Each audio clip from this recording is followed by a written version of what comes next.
Kofi Olomide ya Kofi azo ko appuyer azo kumisa Cindy Lecoeur c'est que makambo ezali awa.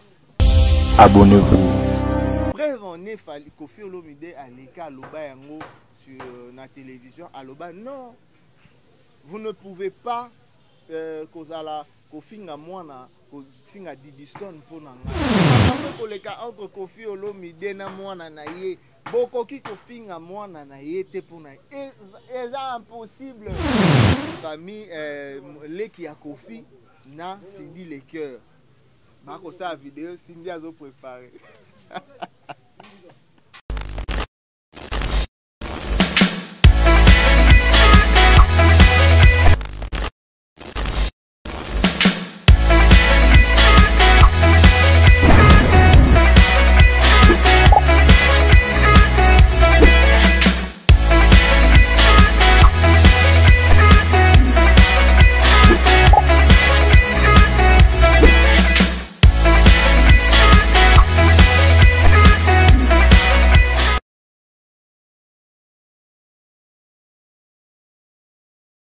Salutations à tous les internautes, vous qui nous suivez de partout, RG qui la langue du cœur, autrement dit Georges-Rémy Le Tendin, toujours à votre service pour permettre que vous ayez des informations concernant les artistes, concernant, on peut toucher un tout petit peu aussi la politique et puis parler aussi de la société, comment les choses se passent. Ici, dans Miracle Officiel Télévision, je pense directement à celui qu'on appelle un grand monsieur Yambéji Amonen.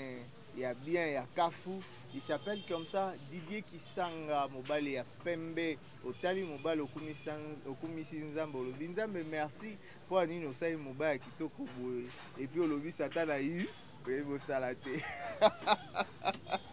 je pense directement à la reine de son roi, il s'appelle comme ça Nancy la Foudre Kake. Moi c'est Ambiji, hein, maman moi Ambiji. Une femme, ce qu'a non, Nzamba Ebo Sala. Je pense directement aussi à celui qu'on appelle Nani, artiste, Nani, Komone Kimingai, Komboye Kimi, l'artiste Mba Bomba Anatomique, comme Jean Gobal a lobby, Tika Nakumisa, Itoko moi sur Oyo, Anakumisa Nzambe Pona Kitoko ya moi sur Oyo. C'est un peu comme ça. Nancy La Foudre, salutations à toi, merci beaucoup pour les soutiens, merci à tout le monde. Cette émission c'est spécial, c'est une émission qui permet que nous puissions faire des analyses sages, intelligentes, des analyses qui apportent un petit plus auprès de nos artistes, leur évolution par rapport à ce qu'ils font, par rapport à tout ce qui se passe dans la société et puis auprès de nos artistes musiciens. On va en parler ici. Émission. Alors prochainement aussi dans Bando Yamba, Yamba Pena bateau pato ko panza na bangon teke na esika oyo kolanda na makamonyo sur internet de partout. Merci beaucoup à tout le monde. Je pense directement aussi à maman Monique Bomeme. Bon même maman Monique, salutations à ta maman. Je pense aussi à Grâce Manaja depuis la France. Hein. Salutations à toi mon ami Grâce Manaja depuis la France. Salutations à ta, salutations à tout cela au Boye Bingaï, RG qui la lampe du cœur, autrement du Georges-Rémy Le Tendin. Merci beaucoup pour votre réelle attention. On est ensemble, il n'y a pas de souci. Les lotos ko betali solo et ko sala makelele sur internet. Lisolo ko sala milinga ko panzama solo sur internet, makambo ko ningana sur internet, likambo ya nini ya Didiston na papa na ye na Cindy Lecoeur. Didiston, Cindy Lecoeur et puis Kofi Olomide. J'ai analysé une fois concernant Didiston et puis son père. J'ai essayé d'en parler et tout. Oyo, j'avais vu sur internet les gens injurier Didiston, la fille de Kofi Olomide, Pona Kofi. Donc, fanatique, Kofiette, Kofifil, hein? Bazo, Finga, Didiston, Pona artiste, Pona artiste na bango balingaka mingi. Mais par rapport à mes réflexions, j'avais dit, je me t'ai dit, c'est impossible d'injurier un enfant. Il y a artiste, il y a Moutoumorobo, ou injurier, au fingaye, au toukaye. Tandis que papa na ye moko, bah il m'a comme bon, bah ils ont passé papa na moi na bino boya kotuka.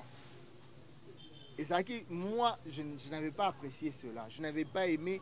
On ne peut pas injurier l'enfant d'une personne et puis papa na vandi. Bon, mon a déjà bitumba ba mongote. Bango na bango ba ko baza ba bisika bazali ba ko potana et tout ba finga no fingi moninga mais yo kaka mutalibanda kota na kati finga moko. Ba ko bossa na tout. Ba keka ko attaquer yo. Alors ça ne se fait jamais. Ça ne se fait jamais injurier un enfant et artiste pour un artiste au lingaraming ou injurier moi nanae artiste et mon grand animaté à lingangote. Preuve en est fallait Koffi Olomide à l'écart loba yango sur la télévision à loba non. Vous ne pouvez pas kozala kofinga moi na kofinga Didi Stone pour nangai. Non, il faut pas le faire. C'est ma fille et je l'aime beaucoup. Je ne sais pas réflexionner la gingaï. J'avais pensé c'était exact Koffi Olomide pas lobango. On ne peut pas injurier l'enfant makambo koleka entre Koffi Olomide na mwana na ye. Bokoki kofinga mwana na ye te pour na. C'est impossible. Arosepela te. Pour moi naza makila na ye. Yo mona déjà mwana zaki zengi. Maman n'a pas dit que moi n'a pas zengi. Mais yo fini moi na yo lobi ta moi na kutu kizengi. Hein? Mais maman n'a ko kanisa passe nini o ya botaki moi na directement koza contre yo bogoswana. Mais il dit que moi na za kizengi. Qui veut dire makambo famille bini bakota te. Bakipa ngote. Mais bizarrement, nous sur Internet, on a droit à parler sur tout et pour tout. Or, il y a d'autres choses, on est censé en parler, il y a d'autres choses, on ne peut pas parler. Et puis, si on va Torolobelango, na moi le lingi moko be ya ko maniola. Nenge kaka Bible lobi avant ko lobalikambo baloli lo lemo na yo 7 fois. Pour l'oba, c'est-à-dire quand on balolabo, on se jauger, qu'est-ce que je peux dire, qu'est-ce que je ne peux pas dire. Mais aujourd'hui sur Internet, on sait les choses, comment ça se passe. On sait ce qui se passe aujourd'hui avec Didi Stone et sa fille. Et Didi Stone et son père. Makelele. Likambo indi lisusu, comme vous le savez comme moi, que Koffi Olomide na Alia, il y a un souci. Je ne sais pas, parce que officiellement je n'ai pas vu. Je ne peux que supposer makambo nyonso koleka oyo kolobama sur Internet que séparation na bango ezali déjà officiel. Mais tomoni kandate, tomoni ndenge balobi te, tomoni eloko moko te oyo et laki ici président que bango mibale ba divorcer. Non, on n'a pas vu ça. Mais on sait comment les choses se passent. Ndenge nini attente na bango na Koffi Olomide neni ezalaki séparation ezali. Aujourd'hui, celle qui est plus affichée avec Koffi Olomide, on voit dans les émissions comment Cindy Leker est dorlotée et aimée par Koffi Olomide et un peu bolingo moko boye makase pas Koffi Olomide to komona yango na ba émission. Les pires encore, tomoni famille leki ya Koffi na Cindy Leker. Bako sa vidéo Cindy azo préparé. Cindy azo lamba. Je vous jure, ça fait bruit. Hein, Koffi Olomide. C'est quoi yo? Comment dirais-je? Koffi nani asa étiqué ba internaute nyonso. Ah, Koffi Olomide qui a Koffi azo ko appuyer azo kumisa Cindy Leker, c'est que makambo ezali awa. Ngana bino na oki ko accepter loko na oki na rolo bani na oki ko affirmer Makambouté que Koffi Olomide nanani bazana libala, je ne peux pas affirmer cela, mais par rapport à Ndenge Mambe Kende, tout le monde a moi Bilinga Mingezana. Moi Coca Jambe ezali na masoloana. On est en train de voir cela. On est en train de vivre tout ça. Hein? Alors, directement ma confirmation zoya non Koffi Olomide nanani vraiment masolo ezali. Vraiment libala ezali. Mais libala yango ezozala nini bato pe bakoninga ngo bazali, bato pe bakolinga ngo te bazali. Mais Didi Stone a continué ma solo à la boni. Moi, je vais un peu parler, dire une chose. Mais aux alloquois, moi, un conseil que je peux donner, je crois à Didi Stone. Je l'ai même dit dans le commentaire qu'on peut sur Internet. Vous savez, le parent et surtout les hommes, na masolo nyonso ezalaka bongo ezalaka papa mona azwa moi chéri ne moko boya boyi mwasi ya ndako azwi mwasi mosusu mais na logique ya makambo nde ezalaka mwasi ya papa babengaki nani mama o matokita o baluka na mabele o lingolinga te aza mama babengaki ka mama o échange lo aza mama na yo. Et puis, moi j'ai vécu cela parce que moi je suis grandi dans la famille, mon genre, papa et moi, mon genre. Papa l'inganga mingi parce que moi, basi na ngai, j'étais, moi ça papa la ici, moi si na obéga maman. Attends moi mke maman. Bonjour maman. Et puis moi, maintenant l'inganga faire, on a appelé un bénéfice. Je n'ai jamais eu de problème avec mon père concernant ces femmes parce que je respectais ces femmes. Je respectais le choix naïe à kolinga moi si mususu parce que naza muto na ko diriger été. Je peux donner mon avis mais je ne peux pas ya ko kankanga yeto ko kata na bi ko sala te non. Parce que des koya na mokili yé muto ba on va décider qui am. Dans Nazali, je peux mettre un conseil, mais je ne peux pas vouloir que Nazala contre na fingaye tout na tout kaye pour na maman. Et puis il y a une chose. Makamba papa na maman bakota kango te. Entre papa et maman, ma solo ya libala na bango bakota te. Soki likambo ezali pesa conseil na esika oyo na parti o pesi pe conseil na parti oyo. Mais soko luki ke ozala pour papa. Vous avez un problème na maman. Ce que l'on pose pour maman, vous avez un problème na papa. Pour que vous balé mutu monga kolongwa papa na yo to maman na yo azate. Donc tu es obligé d'être au milieu pour éviter le problème. Parce que nous sommes soumis dans de volonté à nos parents na biso. Pour nous protéger moi bénédiction mon parents na biso bazala nango sur nous. Moi, je ne critique pas Didi Stone. Non, en fait, je ne suis pas en train de critiquer. Non. Je suis juste en train d'analyser sur la chose. Sur ce qui se passe sur Internet, on voit que Didi Stone a publié, bon, non, il était ceci. Bateau balimaka, surtout Internet, balimaka, ils allument le feu. Au lieu de maille, on a pétrole, on a sopi pour monter pela. Et là, on a capture à Didi Stone, on a répondre, non, on a répondre à Tiango, et tout.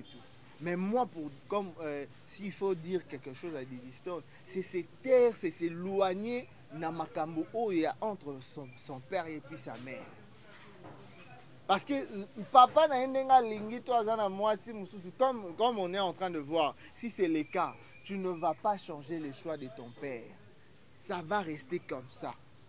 Et puis moi si wana ataba kabwana papa na ezaka ki abimanga na papa na bino donc une fois quelque chose maman na yo. Ato fingi, ato critiquer, c'est ça. Alors il faut éviter d'être on les a conseillé même non ça na bato belé surtout ba poto et comment poto ezalaka esika moko boyo bana poto bazalaka un peu na mon ba comportement mon genre ceux qui papa zana moi ce n'est pas ma mère, ce n'est pas mon père et tout non. Et à tout le ce n'est pas mais obligé c'est comme ça. Tu vas rien changer, c'est comme ça. Parce que pour ne pas être vulgaire, je dirais ye bazo lala na papa na yo ayebi papa no ninga azali to ayebi mama no ninga azali baza pena bango mibale pena bongo bayebani to balingani. Alors il faut toujours éviter être entre ton père et ta mère. Ça c'est un conseil que je donne directement à notre célèbre mannequin Diddy Stone. Bon, je ne sais pas si c'est vraiment na Instagram si c'est vrai ou pas, mais moi comme analyste je dirais cela. Je dirais que comme enfant lokola mwana il faut entre ton père et ta mère. Ata bakabwani autikala ka papa na yo, autikala ka maman na yo. Exemple monsieur ezali, si tu vas moi nata abotami papa na monana te nkola libala mama na yesuka yeba ki famille wana akendo luka famille ya papa na déjà eza erreur bato bazalaka mwana bali soko yebi famille ya papa ata papa. Moi je connais une famille oyo maman papa bokola mwana te mais na jour alibala ba bengi papa ye papa lobi non na biloko oyo ngana ozwa te bopesa papa abokola ye mais quand même azalaki pour reconnaître apesa moi kilo wana. Ça a toujours été comme ça. Ba parents baza responsable, maman aza consciente loko abota ye mwana ye moko tata mutu muso abokola ki papa na ye bapesa eka moi lokumu moko boye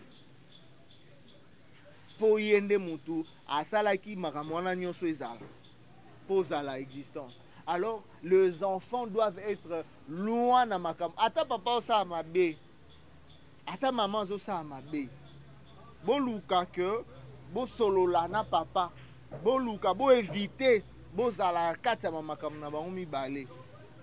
Protéger votre mère c'est pas un problème, protéger votre père c'est pas un problème, mais ne pas vouloir que vous allez ennemi à maman ou ennemi à papa. Non, il faut être au milieu. Papa sentir que waza mwana nga, maman pas sentir que waza mwana nga. C'est ce que je peux dire pour Diddy Stone. C'est ça. Il faut éviter cela sur internet, ça se passe partout. Tu as une carrière, osa la musana, osa makambuna yo. Oso évoluer, oso impacter. Reste comme ça. Évolue comme ça. Évite ba polémique internet ba créer parce que les internet créent de polémiques. Oh yo ceux qui proposent na yango net ba créer polémique ya Gims na Fally Ipupa. J'en parlerai. Parce que le Kouane zo matsanga mafuta comme pas possible. Imagine les fanatiques qui créent internet ou les fanatiques qui créent même polémique ou etikala kozala te ba tu veux continuer polémique ba panzani pe. Yango wana ba créer polémique, il a fallu pour pas na Gims. Donc c'est ça. Et il faut toujours être au milieu et savoir qu'est-ce qu'il faut faire. Na makamwana nyoso kofi nani akokumisa ka olingaka mwana e. C'est un conseil que je donnais na Diddy Stone. Mais les gars, moi, Cindy les cœurs, makamon bolingo zala bongo makamba bolingo batumi balé zala kandengo wana. Toyi bien to ko mama Miliabel, hein? Miliabel azaka na nani? Na tabule.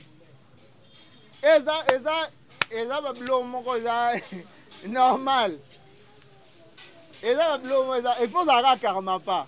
Olinga Tatiana Krouste. Il faut que pas pour linga Tatiana Krouste. Mais na ba artiste to ebi ke soki azana moi chanteuse na mo ba bilo mo ezanga te. Mingi ezanga te. Po ba miko na biso to ebi dernier makambo kenda.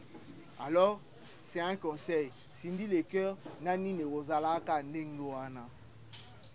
tindi le cœur pe lokola mwasi ayebi comment est-ce que makamuni ne ko sala mama ba biloko wana ba ko tsepe na polémique na moi na bandeko ya mwasi yani c'est normal.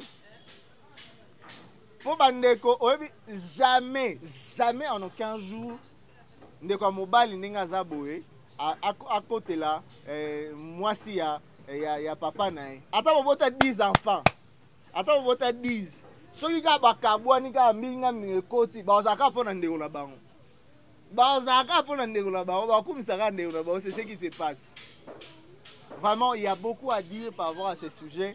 Comme je dis, aujourd'hui, dans ça là, dans 5 ans, Moko, prochainement, quand le même sujet, j'aurai d'autres personnes. On va discuter, développer sur ça parce que ça va actualité. Marambo et les Kamikolo. Merci beaucoup, vous étiez nombreux en train de suivre de partout. Merci pour votre réelle attention. Je pense directement à celui qu'on appelle Mobali Yapembe. Mobali Yapembe, il s'appelle Didier Kisanga. Didier Kisanga. Salutations à toi, Mobali Apembote, Mobali Okumisi Nzambo Binzambe, merci pour Mobali qui toko yo pesa biso. Pour ataso boke na cantique des cantiques, au moins ba okumisa mwasi. Ndeni ba okumisa mwasi ba mwasi aza ki toko mwasi ba wana mwa makambo ebele.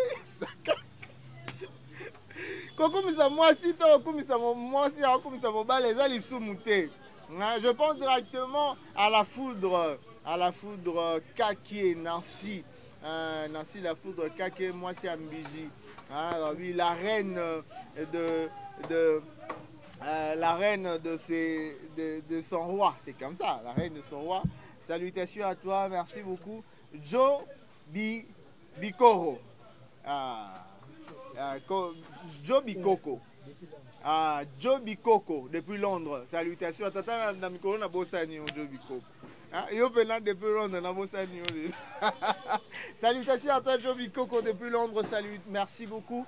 Merci à tout le monde qui m'ont suivi. Merci beaucoup à Isaac Sambi derrière la caméra. Bimikolo, toi, Anaï, Mobala, mon poussé, Miss Lala, Tozane Kabo, Toko Tamba, Toko Kende Karabo, Epson Zela. Les lois avaient tout coupé. La volée, la coupé l'autre. Naïm ici au bord. Alors, on va vraiment nous revoir prochainement pour un nouveau numéro et surtout parler d'autres sujets concernant la culture, concernant la politique, concernant beaucoup de choses. Ici, Toko Panzaka Anteke. Toko Panzaka pour Makambo, il faut tout le béla. Mais avec beaucoup de professionnalisme, parce que nous sommes professionnels, on n'est pas là pour dire des bobas. Mais sinon, yo stongaki, Tokyo Tunayo. Totunyo tobi otongaki okomo silika so ngai na yo nani nde aza mabe yo ndo za mabe po yo tongaki ngai nga na tunyo kaka otongaki ngai bongo te RG qui la lampe du cœur, autrement dit Georges Émile le Tintin. Je vous dis bye prochainement pour un nouveau numéro. Bye yo.